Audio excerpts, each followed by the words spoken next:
Bonjour à tous. Après avoir parlé de l'absurde chez Camus, la liaison me semblait toute trouvée pour vous reparler d'un auteur qu'on a déjà eu l'occasion d'aborder plusieurs fois sur cette chaîne, un auteur qui revient en force à notre époque, à savoir Nietzsche. Et quand on parle de Nietzsche, il y a un concept qui revient assez régulièrement, un concept souvent mal compris, mais qu'on ne peut pas ne pas connaître si on veut véritablement comprendre l'essence de la philosophie nietzschéenne. Ce concept, c'est le nihilisme. Pour comprendre ce que signifie le concept de nihilisme chez Nietzsche, la pire des erreurs serait de regarder la définition de ce mot dans le dictionnaire, parce que le sens courant du mot nihilisme risque fort de créer un contresens par rapport au sens dans lequel l'emploie Nietzsche. Et si nous ne comprenons pas le mot, nous ne comprendrons pas la réalité derrière le mot. Si nous ne comprenons pas le sens du mot nihilisme dans l'œuvre de Nietzsche, on passe à côté du noyau dur de sa critique, de la critique qu'il adresse au monde moderne. Et alors, sa réponse au monde moderne ne pourra pas être comprise et entendue. Alors, que reproche exactement Nietzsche au monde moderne ? Il faudrait plutôt dire au monde moderne européen, c'est d'être l'héritier de valeurs mortifères. C'est ça que reproche Nietzsche à l'Occident moderne, et même à l'Occident depuis Socrate. Être porteur de valeurs mortifères. Alors évidemment, la question c'est, que recouvre l'adjectif mortifère ? À quoi renvoie-t-il dans l'esprit de Nietzsche ? Et là, vous pourriez croire que, lorsqu'il parle de valeurs mortifères, Nietzsche fait référence à des choses telles que la guerre, ou la destruction de la nature et de la biodiversité. Harari rappelait dans son livre qu'Homo sapiens avait toujours été un serial killer écologique. L'homme est un être destructeur, un être qui se complaît dans la violence, et d'une certaine manière, il n'est pas injustifié de considérer que l'Occident a été historiquement un agent de mort et de destruction sur Terre. Est-ce que c'est ça dont parle Nietzsche ? Eh bien non. Absolument pas. Les valeurs mortifères selon Nietzsche, ça n'a rien à voir avec ça. On pourrait même dire que c'est exactement le contraire. Les valeurs mortifères selon Nietzsche, ce sont les valeurs par lesquelles nous exprimons notre rejet de la force vitale. Et la force vitale, qu'est-ce que c'est ? C'est l'énergie qui anime toute chose vivante et qui la pousse à persévérer dans son existence. Les plus habitués d'entre vous auront sans doute fini par s'apercevoir de ce fil conducteur conceptuel qu'on retrouve chez plusieurs auteurs, à savoir l'idée que tout ce qui existe est animé par une force. Chez Schopenhauer, cette force s'appelle la volonté. Chez Spinoza, c'est le conatus. Chez Freud, la pulsion. Et chez Nietzsche, cette force gravitationnelle qui régit le monde et les interactions au sein du monde, c'est ce qu'il appelle la volonté de puissance. Eh bien, si vous comprenez ce qu'est la volonté de puissance, vous comprendrez du même coup ce qu'est le nihilisme. Car le nihilisme, c'est le rejet de la valeur de la volonté de puissance. Alors vous vous en doutez, je vais avoir beaucoup de choses à vous dire pour expliciter tout ça. Et pour ça, je vais commencer par vous demander de vous représenter un tableau de l'Antiquité. Qu'est-ce qu'on trouve sur ce tableau ? Eh bien, on trouve par exemple des dieux et des demi-dieux. On trouve Zeus, avec sa 50aine de maîtresses. Zeus qui occupait son temps à faire la guerre à son père. On trouve également Prométhée. Prométhée condamné à se faire dévorer le foie chaque jour par un aigle, parce qu'il avait volé le feu sacré aux dieux. Sur ce tableau de l'Antiquité, on trouve aussi les androgynes. Ces créatures, à la fois mâles et femelles, coupées en deux pour avoir défié les dieux, et condamnées à rechercher leur moitié manquante toute leur vie. Et du côté des mortels, on trouve des héros tragiques. Des héros tragiques qui subissent la volonté des dieux, qui se déchirent entre devoir moral et passion amoureuse, qui se suicident de désespoir parce que la pression des passions est trop forte en eux. Cette fresque que je viens de vous décrire, c'est la fresque de la vie. C'est la fresque de la force vitale qui s'exprime au travers de nous et qui, en fin de compte, décrit notre condition. La vie, ce n'est pas le repos. La vie, c'est le mouvement. C'est par définition le mouvement. Et dire que cette fresque est la fresque de la vie, ce n'est pas adopter une position de légitimation. Ce n'est pas dire c'est bien ou c'est mal.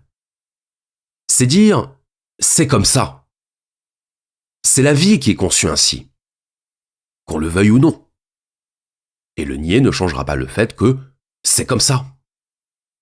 Et cette fresque de la vie, cette fresque de la volonté de puissance, Nietzsche veut la célébrer. Il veut célébrer la vie sous toutes ses formes. La vie dans le spectre infini de ses variations. La vie qui fait qu'on rit ou qu'on pleure, qu'on aime ou qu'on hait, qu'on protège ou qu'on assassine. Bref, la vie dans tous ses reliefs. La vie est relief, elle est relief parce qu'elle est profusion d'énergie à travers la matière. Comme une terre montagneuse qui témoigne des secousses sismiques. Et si j'ai choisi d'illustrer ça par un tableau de l'Antiquité, mythologique et tragique, c'est parce que c'est ça la vie selon Nietzsche. Un torrent de force qui se déchaîne. Un concert de vitalité qui ne laisse jamais le monde en repos. Atteindre le repos n'est pas le but de l'existence selon Nietzsche. Le but de l'existence, il n'y en a qu'un. C'est de vivre. C'est d'embrasser la vie. C'est de la serrer jusqu'à l'asphyxie. Et de la glorifier jusqu'à épuisement.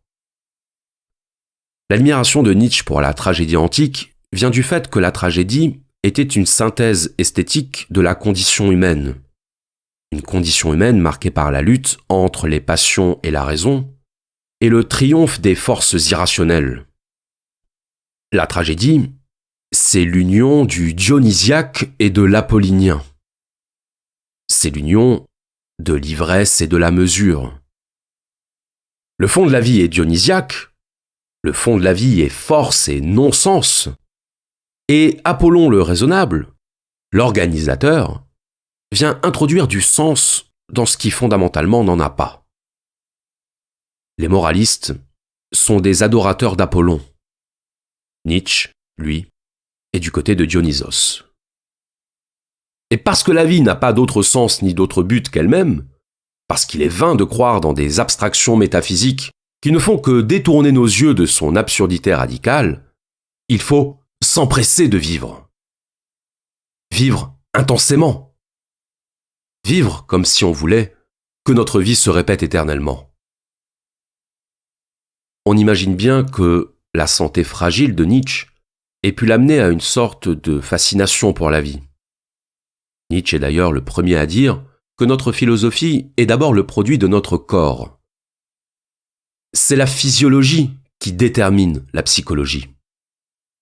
C'est la vie du corps, la vie des profondeurs, qui modélise la vie des idées. Et c'est cette hypersensibilité à la vitalité, cet enthousiasme pour la vie, que Nietzsche voit partout condamné depuis des milliers d'années. Nietzsche a l'impression que cette exaltation de la vie, l'histoire la rejette. Les hommes la rejettent. Et pourquoi la rejette-t-il ? Il la rejette parce que notre civilisation leur a appris à la rejeter. Parce que l'exaltation de la vie a été battue en brèche par tous les systèmes de valeurs dominants depuis l'Antiquité. Et qu'ont en commun tous ces systèmes de valeurs ? Ils ont en commun d'être structurés autour de l'idée du bien. Qu'il s'agisse du bien dicté par Dieu, qu'il s'agisse du bien de Socrate et Platon, du bien moral ou du bien politique, tous les systèmes de valeurs ont en commun de tendre vers une idée du bien. Et même si les définitions du bien sont multiples, et parfois contradictoires entre elles, le fait est que cette référence au bien a toujours été une constante des sociétés humaines.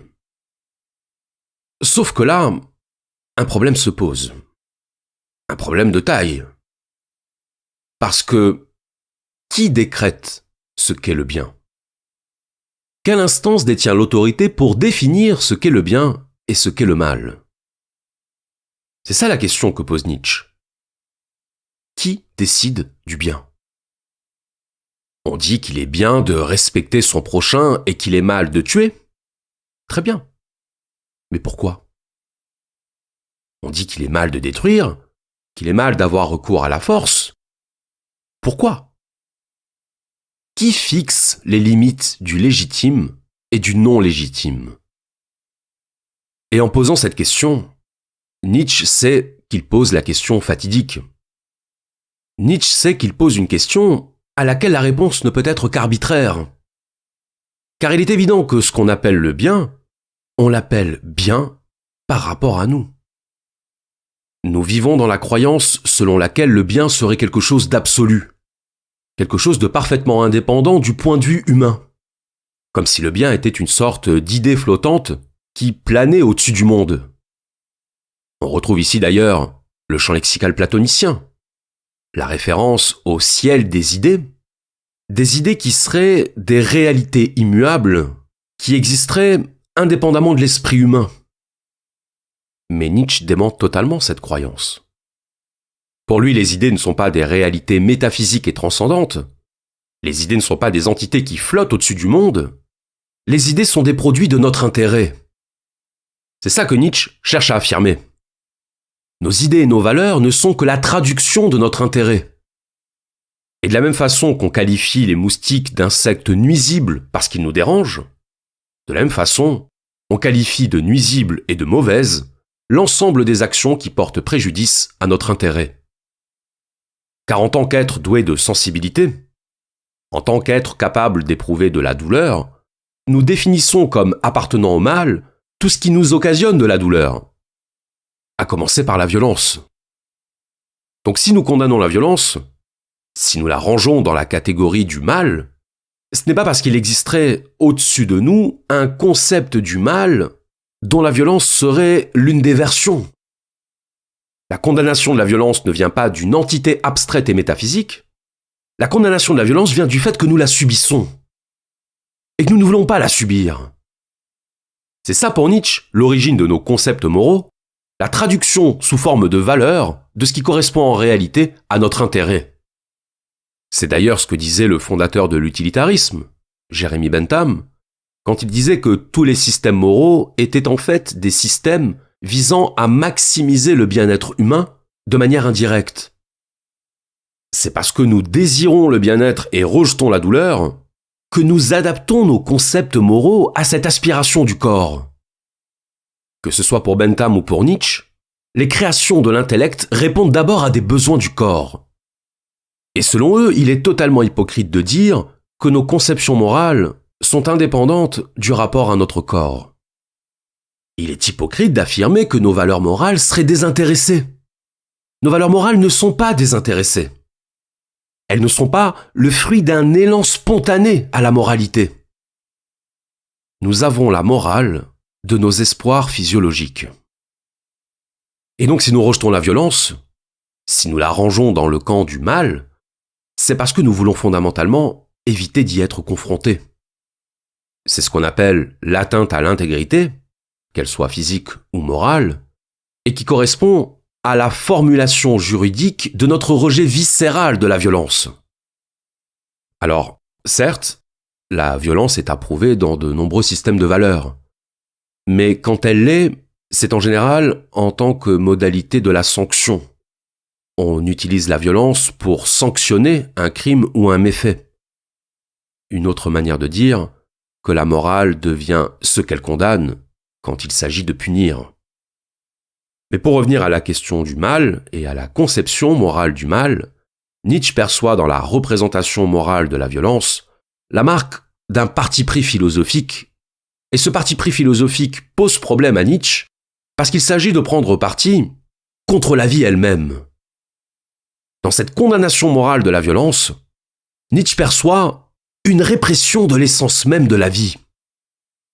Car on l'a vu, la vie, c'est aussi de la violence. C'est aussi de la force qui s'exprime.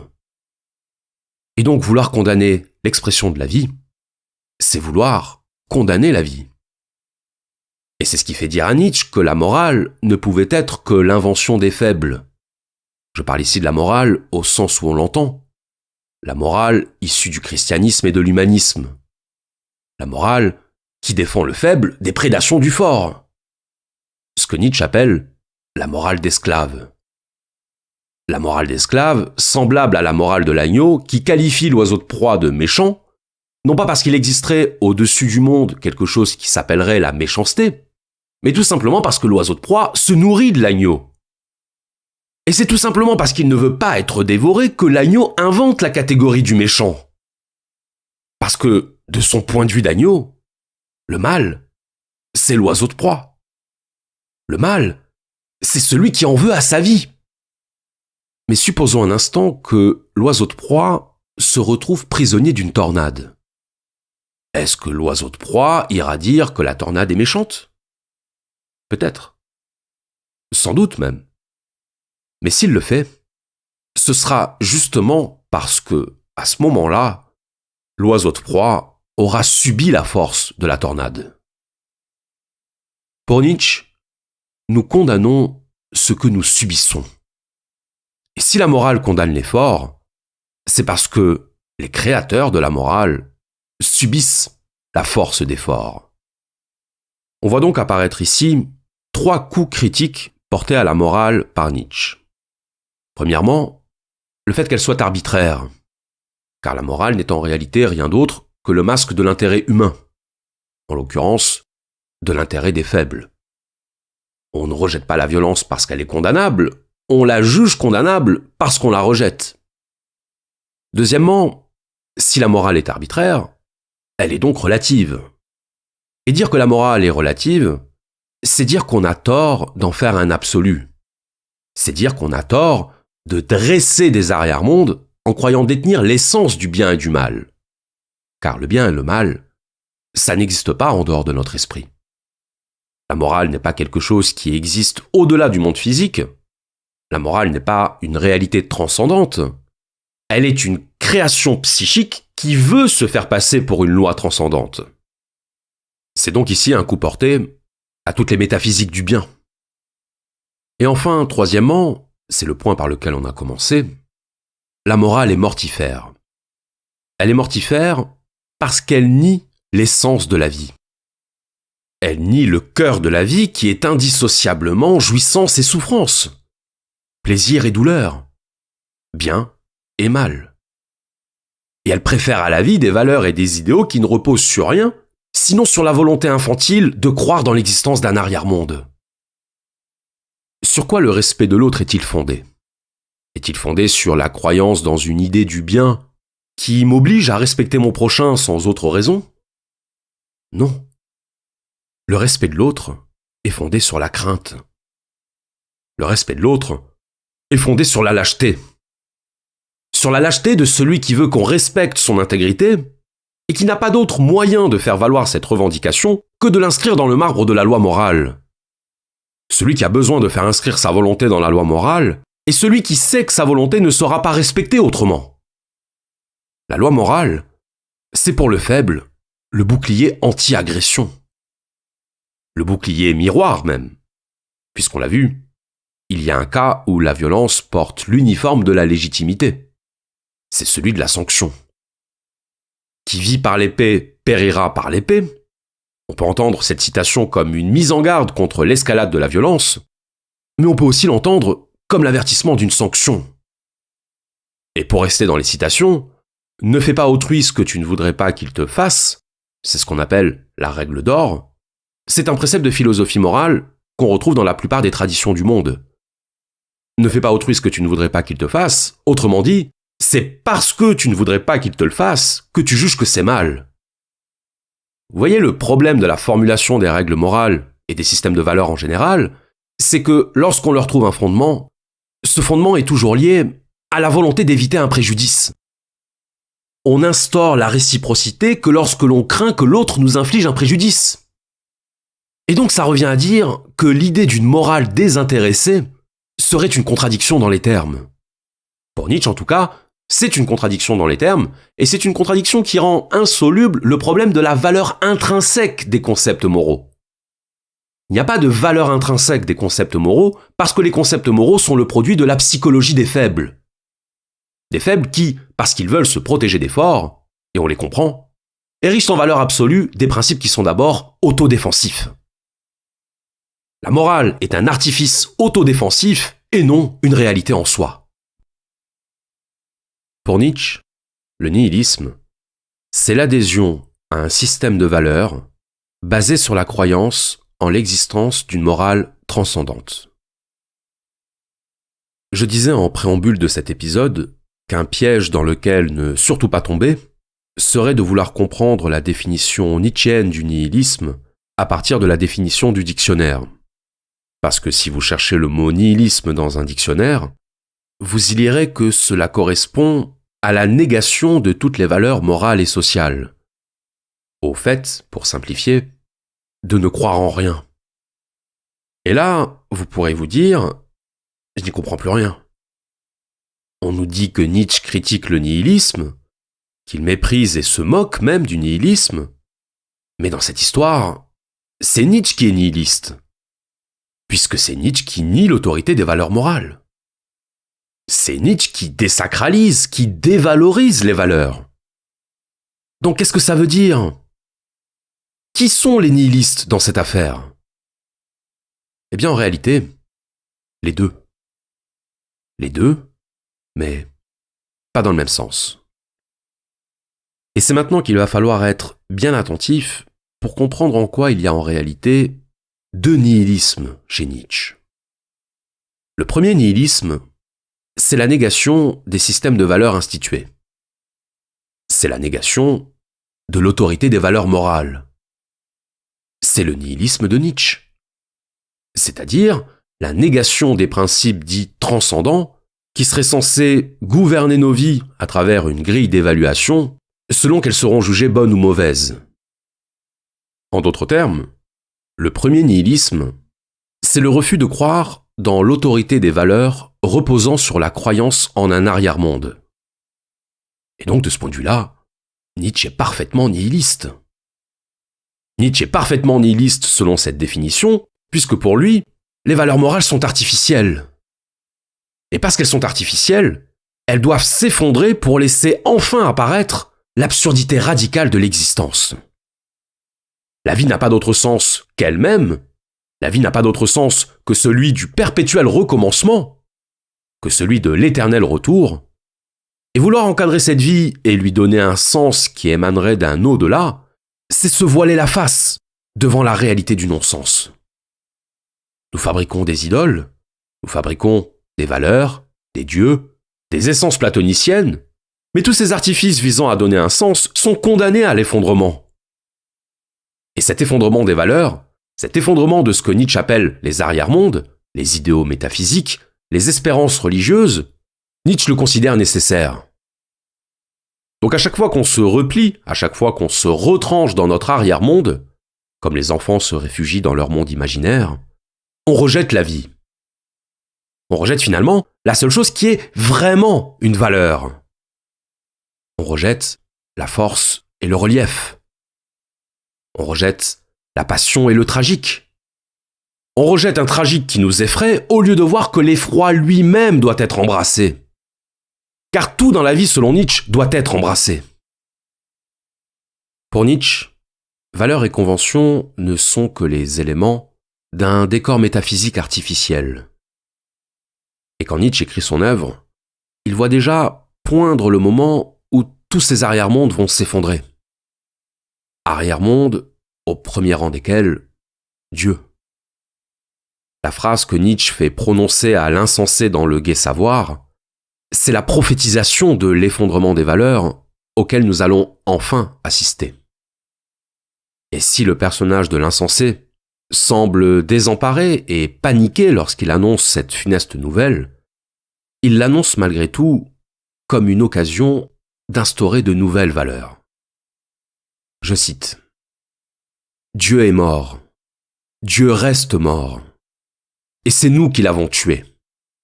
Comment nous consoler ? Nous, les meurtriers des meurtriers. Ce que le monde a possédé jusqu'à présent de plus sacré et de plus puissant a perdu son sang sous notre couteau. Qui nous lavera de ce sang? À quelle eau pourrions-nous nous purifier? Quelles expiations, quels jeux sacrés serons-nous forcés d'inventer?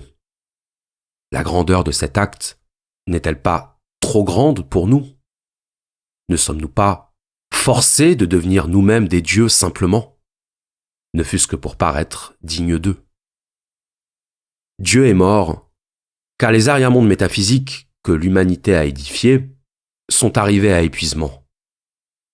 La rationalité technique a fini par lever le voile sur l'absurdité du monde et de l'existence, et si les valeurs issues de la foi en Dieu ne sont pas encore tout à fait mortes, elles sont malgré tout condamnées à mort, comme la sève d'un arbre mort qui ne circulerait plus jusqu'aux fruits. À travers cette citation, Dieu est mort, Nietzsche fait un constat, celui de la dévitalisation de l'idée religieuse, et, à travers elle, de toute la morale qui en est issue. Pour Nietzsche, tout obéit à la loi vitale de l'accroissement et du dépérissement. Le bien et le mal ont connu leur âge d'or. Vient aujourd'hui le temps de leur extinction. Désormais orphelin du sens, l'homme moderne est en position d'instituer de nouvelles valeurs. Des valeurs qui ne seront plus mortifères, mais vivifiantes. Le nihilisme de Nietzsche, c'est la célébration de la vie, victorieuse de tous les arrière-mondes et de toutes les valeurs artificielles. Et c'est là qu'on en arrive au second nihilisme, le nihilisme combattu par Nietzsche, celui qu'incarnent la morale et la religion, à savoir le nihilisme de la vie, la négation de la vie et de la volonté de puissance. La volonté de puissance ne correspond pas au désir d'écraser l'autre ou de l'assujettir. Elle correspond à la volonté même de la vie qui est puissance. La vie est puissance d'affirmation, elle est une puissance qui se moque des cadres que les hommes ont inventés pour la canaliser. Et du point de vue de la volonté de puissance, du point de vue de la vie dans son affirmation brute, ce sont les moralistes qui sont les nihilistes. Si la valeur suprême est la vie, et que la morale pose des barrières à l'expression de la vie, c'est la morale qui est nihiliste. Car c'est la morale qui nie cette valeur suprême qu'est la vie. Si Nietzsche se réjouit d'assister à l'effondrement des valeurs instituées, c'est parce qu'il y voit l'occasion historique de remplacer les valeurs mortifères de la morale par les valeurs vivifiantes de la volonté de puissance. Il y a donc une différence de nature entre le nihilisme passif des moralistes, qui reculent devant la vie, et le nihilisme actif de Nietzsche, qui milite pour que la volonté de puissance soit instituée comme nouvelle valeur. C'est ce qu'on appelle la transvaluation des valeurs, et qui consiste dans le dépassement des valeurs dualistes telles que le bien et le mal, au profit d'une valeur unificatrice des contraires, qui est la vie elle-même. Si Nietzsche est nihiliste sur le plan des valeurs morales, c'est parce qu'il combat le nihilisme de ceux qui voudraient faire taire la vie. Donc on voit bien ici qu'on n'a pas affaire à la même espèce de nihilisme. Le nihilisme des forts est une négation des valeurs, le nihilisme des faibles est une négation de la vie.